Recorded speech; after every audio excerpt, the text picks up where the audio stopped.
Hey guys, Scott from PlayYourCourt.com, and today we're going to show you how to choose a racket that's right for you.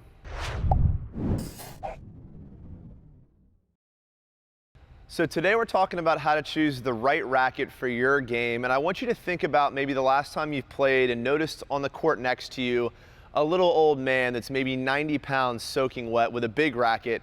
He tosses the ball up, makes contact with his serve, and the ball comes in at 95 miles an hour, and you're thinking, oh my gosh, how can this little guy hit such a big serve? And this is a lot of what we're talking about today, how different rackets can have an impact on your game. So let's first address the little old man I just told you in my story. So what's going on there is most older players that need some help from their racket are going to have a racket that's very head heavy. And when I say head heavy, what I mean is if you were to take your finger and put it on the throat of your racket, you would notice the weight of your racket is all in the head. All right. What this does in this little old man situation or example that I gave you, when he goes and swings at the ball, the second that racket makes its way over top, the weight of the top of the racket is going to follow through for him and give him all of that power on his serve. So all he's got to do is just get that racket moving, and then the weight of the head is going to do all of the work for him.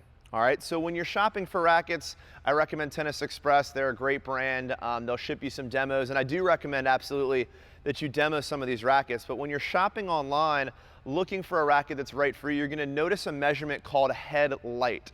And head light versus head heavy is what we're talking about here, right?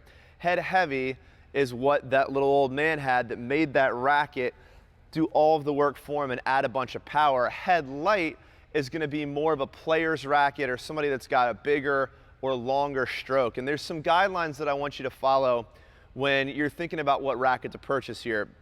And the first one is what we just addressed. If you've got a bigger, longer stroke, you don't need a racket that's got that much weight in the head. You're going to want, in general, a heavier racket with more of that weight in the handle because your longer, bigger stroke is going to generate a lot of that power for you. If you've got shorter, more compact, maybe some older school strokes, or maybe you're a little bit older and you just feel like you don't have a big loop and a long stroke, you might need a racket that's overall lighter but with a lot of that weight in the head, so that the racket as you swing will do more of the work for you and add some power.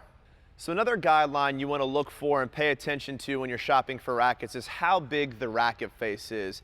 When the racket face is bigger, when we're talking 105 to 115 square inches, it's typically going to be a lighter racket in general, and one of those rackets that's more head heavy and generates that power for you. If you've got a smaller head size, 97 square inches and below, these are usually more for higher level players, and you're going to see more often some weight in the handle of the racket. These are going to be your handle heavy rackets that don't generate a lot of power for you. So keep that in mind.